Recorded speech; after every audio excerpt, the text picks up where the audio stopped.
essa dificuldade na retomada, depois de festas, é porque o álcool, ele não é só caloria a mais na vida da pessoa. Então, muita gente se preocupa só com essa parte. E como você disse na sua pergunta, sim, o álcool ele interfere no metabolismo.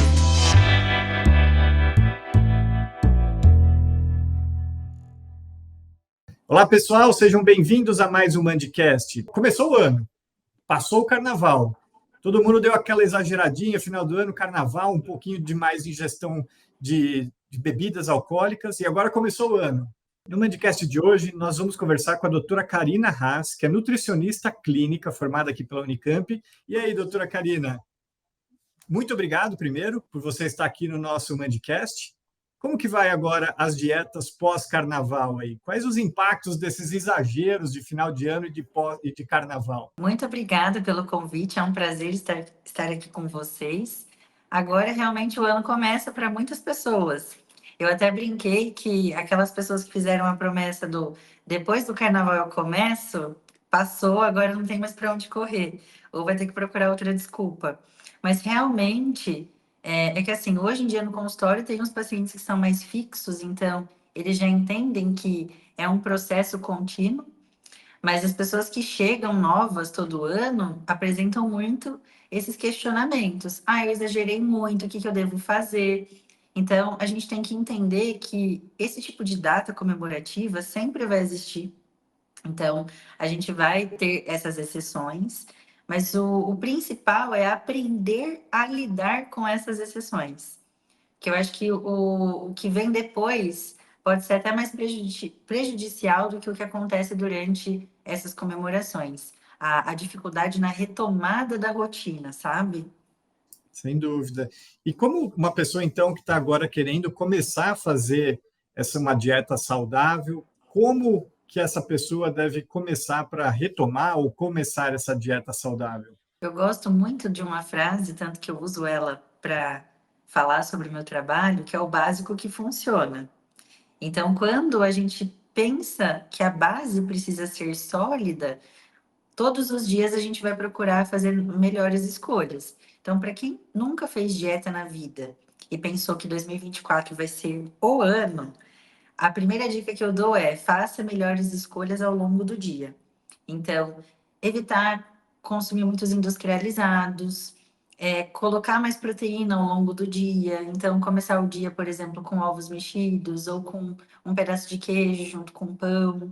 Ao invés de comer só uma fruta no meio da manhã, colocar algum iogurte ou uma porção de castanha para ter mais saciedade até o horário do almoço. As principais a gente já tem o hábito de colocar ou um filé de frango, ou um peixe, ou uma carne, mas as intermediárias é o maior erro assim das pessoas em relação à proteína. Então, no lanche da tarde dá para fazer patê de frango, patê de atum para acompanhar a torrada, pão integral, se não uma crepioca, ou usar whey protein, que também eu gosto bastante de passar algumas receitas de panqueca de banana, ou misturar whey com iogurte, com fruta, porque o principal é estar saciado ao longo do dia. E isso é um grande problema para quem começa a fazer dieta por conta própria. Tira tudo, come muito pouco, isso não se sustenta a longo prazo, e aí até apresenta compulsão alimentar, fissura por doce. Então, é realmente trazer essa ideia de fazer o básico dar certo, realmente. Comer comida de verdade em porções mais moderadas. Legal. E então, quando você diz que esses lanchinhos da tarde é importante também ter proteína, é para que a saciedade do que a gente come moderadamente ele fique por mais tempo, é isso? Exatamente. Porque a pessoa que já começa o dia dela sem nenhuma fonte de proteína, eu vou dar um exemplo que é bem clássico para a gente aqui. Acorda, come um pão, margarina ou manteiga, café com leite ou só um cafezinho. É uma refeição muito pobre em proteína.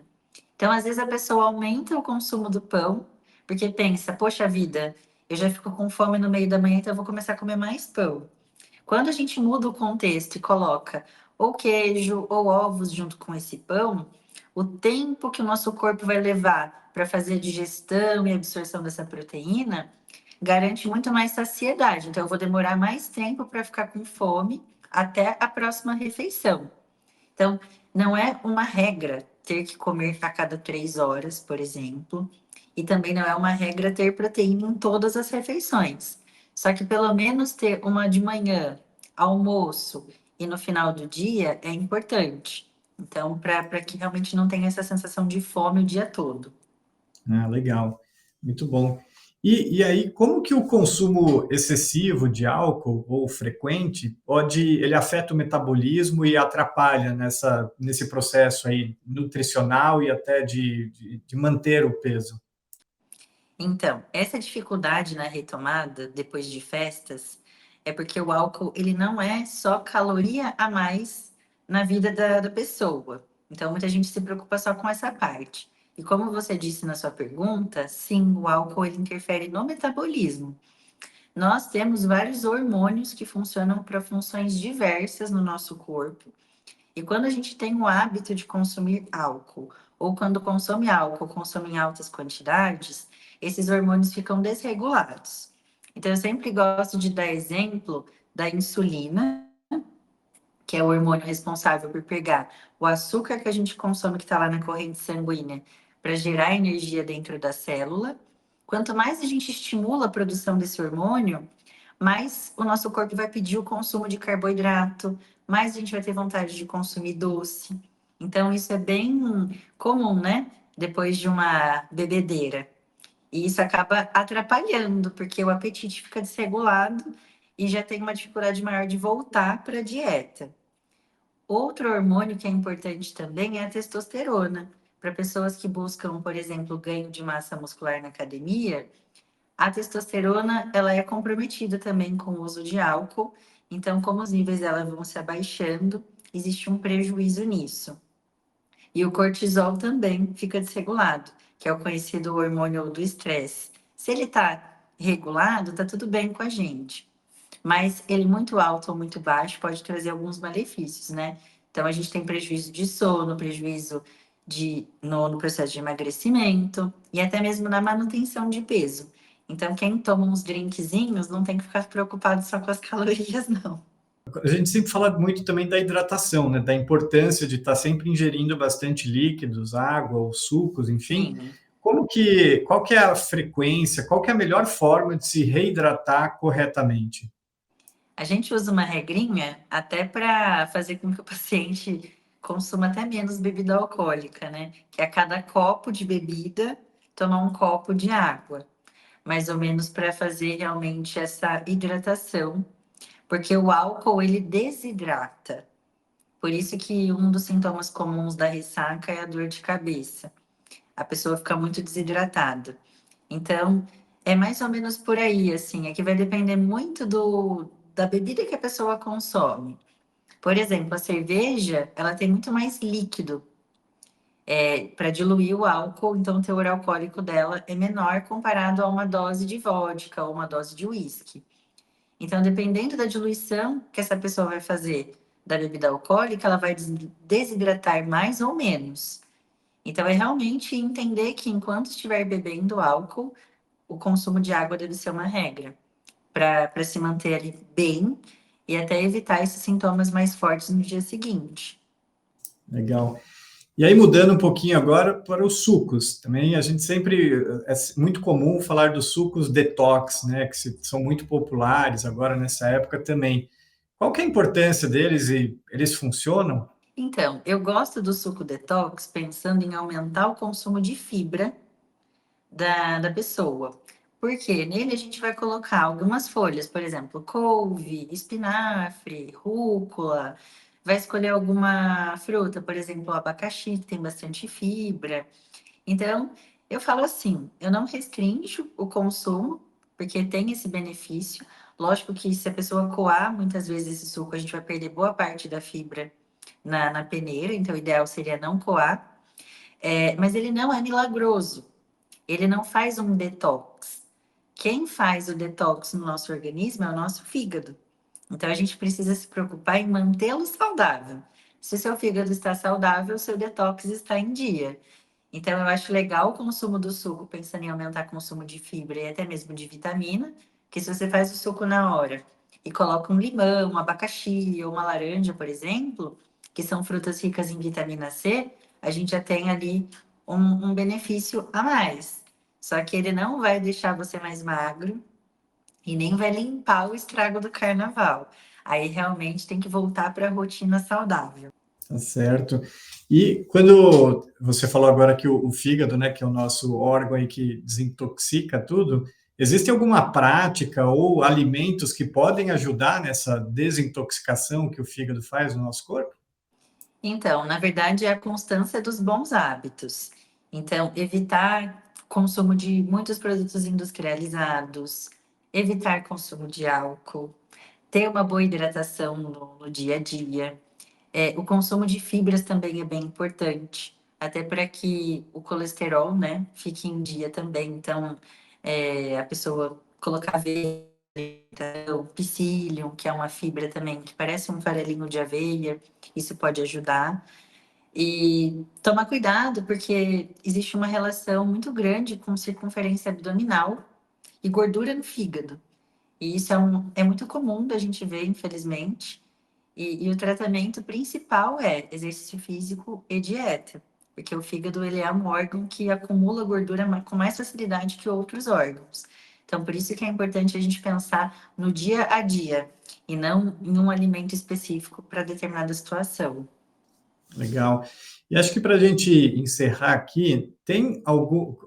É muito comum, como você mencionou até no começo, né, as pessoas entrarem em dieta, perder peso, mas também é bem comum depois, principalmente se a pessoa não tiver um acompanhamento correto com um profissional, ou fizer uma dieta muito restritiva, ele não consegue se manter e às vezes até tem uma compulsão alimentar quando tenta manter essa dieta e esse peso. Como que a gente, quais são as práticas para reduzir essa compulsão alimentar que pode acontecer? Muito bom. Uma das principais causas é o paciente sentir fome no processo. Então, eu não exijo que tenham muitas refeições no dia, mas se o paciente já tem o hábito de beliscar ao longo do dia, eu coloco algumas refeições estratégicas com proteína, porque a proteína ela vai garantir mais saciedade. E esse ato de beliscar, o alimento ele tem que ser pequeno. Então, por exemplo, eu gosto muito de usar uva como fruta, porque essa sensação do eu vou pegar uva por uva para comer traz essa ideia do beliscar, só que sempre acompanhada, por exemplo, de uma dose de whey, ou a pessoa num lanche intermediário come um ovo e depois vai comer a fruta. Manter a hidratação sempre controlada, porque as pessoas também deixam de tomar água e acabam ficando ali com sensação de fome. E não deixar de comer o que gosta é muito importante. Porque essa punição que as pessoas fazem é o que mais traz prejuízo a longo prazo. Então, eu quero emagrecer. Então, eu vou fazer o quê? Eu vou tirar tudo da minha vida, porque eu já sei que é isso que vai me fazer emagrecer. Só que a gente está falando de um hábito de anos que não vai mudar em um mês. Então, a pessoa consegue seguir a dieta por um mês, tem um certo resultado e depois tudo vai por água abaixo. Então, eu sou muito do time de ouvir a pessoa, entender como é o contexto e ir melhorando dentro desse contexto. Então, eu como 5 pães todos os dias. Se você passar a comer 3 pães, você vai continuar comendo pão, mas já vai ter o benefício aí de reduzir calorias e vai emagrecer. Então, é pensar realmente que não é o agora, é o daqui para frente até o nosso último dia para ter uma manutenção. Então, não fazer dietas restritivas. Se você não consegue ter acompanhamento com um profissional, seja qual for a razão, buscar boas referências. O Instagram está aí com muitas pessoas mostrando o dia a dia, dando dicas, isso daí já ajuda muito. Ter refeição livre também ajuda.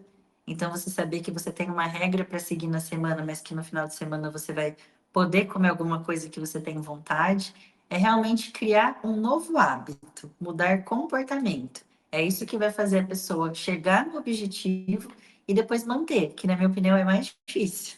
Sem dúvida, sem dúvida. Bom, falamos aqui hoje com a doutora Karina Haas, nutricionista clínica, que passou várias informações importantes, várias dicas importantes aí para quem está procurando diminuir um pouquinho o peso, ou mesmo manter o peso, né, que também é uma questão importante, que também merece um acompanhamento. Doutora Karina, muito obrigado por todas as suas informações aqui no nosso Mandcast. Imagina, eu que agradeço.